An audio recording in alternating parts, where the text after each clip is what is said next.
भैरवपुर नाम का एक गांव था। दिन में वो गांव जितना शांत दिखता था, रात होते ही उतना ही डरावना बन जाता था। गांव के आखिरी कोने पर एक पुराना पीपल का पेड़ था, जिसके पास शाम के बाद कोई नहीं जाता था। लोग कहते थे कि उस पेड़ के नीचे एक चुड़ैल रहती थी और उसके साथ रहता था एक गंजा भूत, जिसका चमकता सिर चांदनी में दूर से ही दिख जाता था।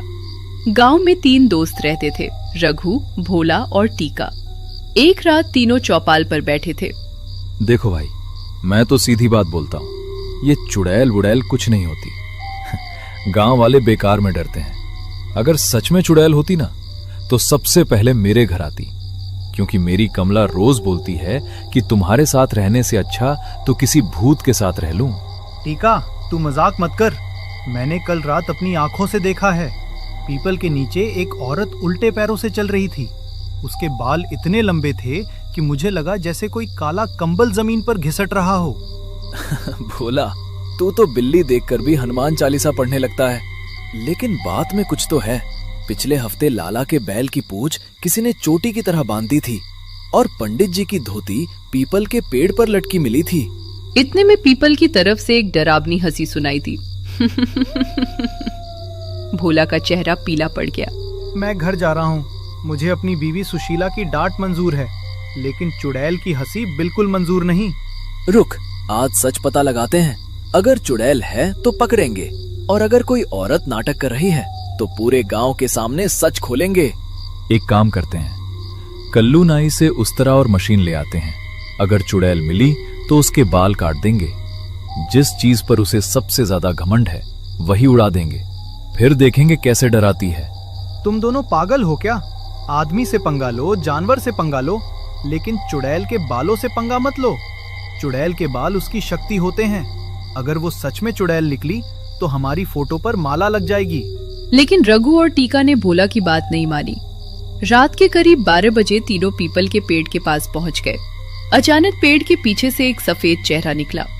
कौन आया है मेरी रात में? कौन है जो सारंगी के पेड़ के नीचे सांस लेने की हिम्मत कर रहा है? लेकिन रघु ने हिम्मत करके जाल फेंक दिया।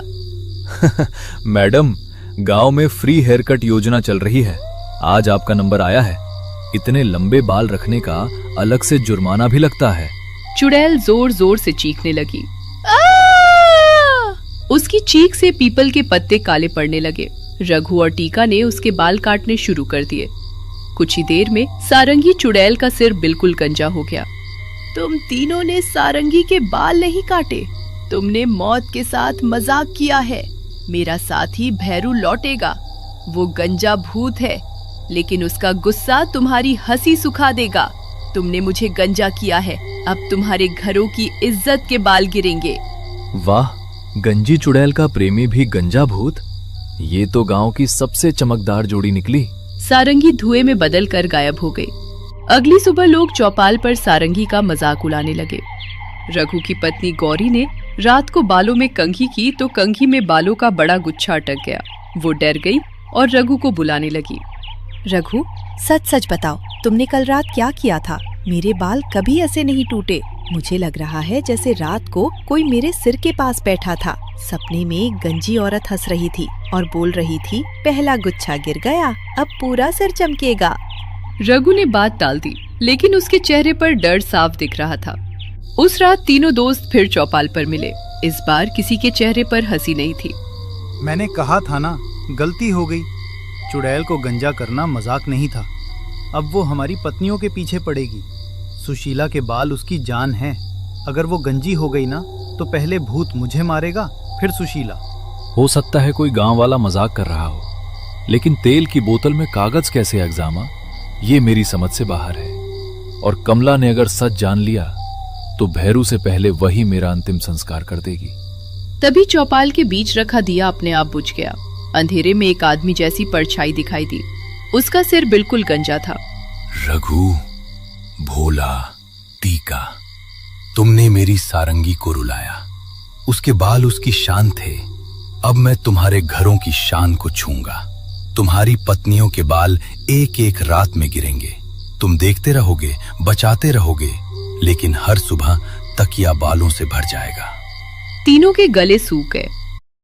भैरू, हमसे गलती हो गई, हमने मजाक में किया था। हम सारंगी से माफी मांग लेंगे, उसके लिए नया विग ले आएंगे, तेल ले आएंगे, चाहे शहर से महंगे बाल ही क्यों ना खरीदने पड़े।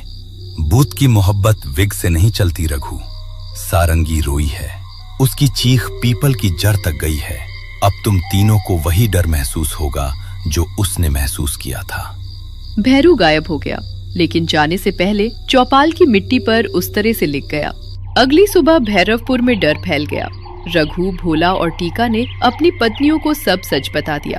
पहले तो गौरी, सुशीला और कमला ने तीनों की अच्छी तरह क्लास लगा दी। टीका, तुम्हारा दिमाग कभी सीधा चल सकता है या तुम जन्म से ही उल्टे पैदा हुए थे?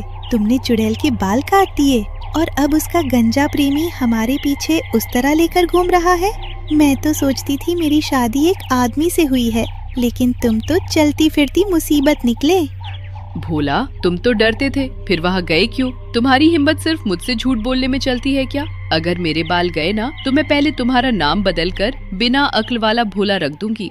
अब रोना धोना बंद करो। गलती तुम लोगों ने की है, लेकिन लड़ना हम सबको पड़ेगा। सारंगी और भैरू बदला लेना चाहते हैं, लेकिन बिना वजह किसी औरत के बाल काटना बहुत बड़ा पाप था, ये तुम्हें मानना पड़ेगा। गांव के बूढ़े तांत्रिक दीनानाथ बाबा को बुलाया गया। बाबा ने पीपल के पत्ते, सिंदूर और एक पुरानी चांदी की कंघी देखी। फिर उन्होंने आंखें बंद की और काफी देर तक चुप बैठे रहे। भैरू पहले आदमी था, वो इसी गांव का नाई था। सारंगी उसकी प्रेमिका थी, दोनों का विवाह होने वाला था। लेकिन पुराने समय में कुछ लोगों ने सारंगी के बाल जबरदस्ती काट दिए थे और उसका अपमान किया था। लेकिन दोनों की मौत इसी पीपल के पास हो गई। तब से उनकी आत्मा बालों के अपमान पर भड़क उठती है। तुम तीनों ने वही पुराना जख्म फिर खोल दिया। बाबा, हमें बचाइए। भूत सीधा न्याय नहीं करता बेटा। भूत दर्द को दर्द से नापता है।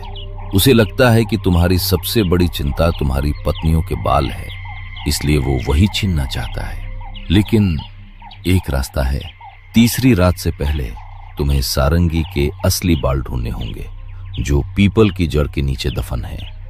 रघु ने घर के दरवाजे पर नींबू मिर्च बांधी, पूजा की और गौरी के सिर पर दुपट्टा कस दिया। रात के 1 बजे खिड़की अपने आप खुल गई। अंदर ठंडी हवा आई और कमरे में उस तरह की छन छन आवाज गूंजने लगी। रघु, मेरे सिर के पास कोई खड़ा है। मुझे लग रहा है कोई मेरे बाल पकड़ रहा है। जल्दी कुछ करो, वरना मैं सच में गंजी हो जाऊंगी। भैरू का चेहरा पल भर के लिए दिखाई दिया। उसने गौरी के बालों का एक लंबा गुच्छा काट लिया और गायब हो गया। दूसरी रात सुशीला की बारी थी। भोला ने उसे कमरे के बीच में बैठा दिया और चारों तरफ नमक की रेखा बना दी। जिसने बाल का मजाक बनाया उसका घर रोएगा। सारंगी, मेरी सुशीला को छोड़ दो, हमसे गलती हुई। तुम चाहो तो मेरे सिर के बाल ले लो, मेरी मूंछ ले लो, लेकिन उसके बाल मत काटो। उसका तुमसे कोई झगड़ा नहीं है। सारंगी पल भर को रुक गई, लेकिन तभी भैरू की आवाज आई। दया मत कर सारंगी, इन्होंने तुम पर दया नहीं की थी। अब सिर्फ कमला बची थी। तीसरी रात अगर भैरू सफल हो जाता तो तीनों पत्नियां गंजी हो जाती। रघु, भोला, टीका, गौरी, सुशीला और कमला ने फैसला किया कि भागने से कुछ नहीं होगा, सबको पीपल के पेड़ तक जाना होगा। हवा में जले हुए बालों की बदबू थी। सारंगी, मुझे माफ कर दो, मैंने तुम्हारा मजाक बनाया। मुझे लगा चुड़ैल हो तो तुम्हारी कोई इज्जत नहीं, कोई दर्द नहीं। लेकिन आज समझ आया कि दर्द इंसान का हो या आत्मा का, अपमान सबको जलाता है। कमला को मत छूना, जो सजा देनी है मुझे दो। तभी जमीन फटने लगी। जड़ के पास एक पुरानी लाल पोटली मिली। गौरी ने उसे खोला। अंदर लंबे काले बाल थे जो अब भी अजीब तरह से चमक रहे थे। उसी समय भैरू सामने आ गया। पोटली छोड़ दो। सारंगी को बाल लौटाने का अधिकार तुम्हें नहीं है। तुम लोग हंसने आए थे, अब रो क्यों रहे हो? कमला आगे बढ़ी। भैरू, अगर तुझे बदला चाहिए तो मेरे बाल काट ले, लेकिन एक बात सुन, बदला लेने से सारंगी का अपमान नहीं मिटेगा। तुम दोनों को शांति तभी मिलेगी जब तुम समझोगे कि गलती का जवाब नई गलती नहीं होता। सारंगी पेड़ के पीछे से निकली। गंजे सिर के साथ उसका चेहरा डरावना कम और दुखी ज्यादा लग रहा था। सारंगी, हमसे पाप हुआ। हमने तुम्हारी तकलीफ को तमाशा बना दिया। हम वादा करते हैं कि गांव में कोई किसी औरत के बाल, रूप या इज्जत का मजाक नहीं बनाएगा। सारंगी के पुराने बाल धुएं की तरह उठे और उसके सिर पर वापस लौटने लगे।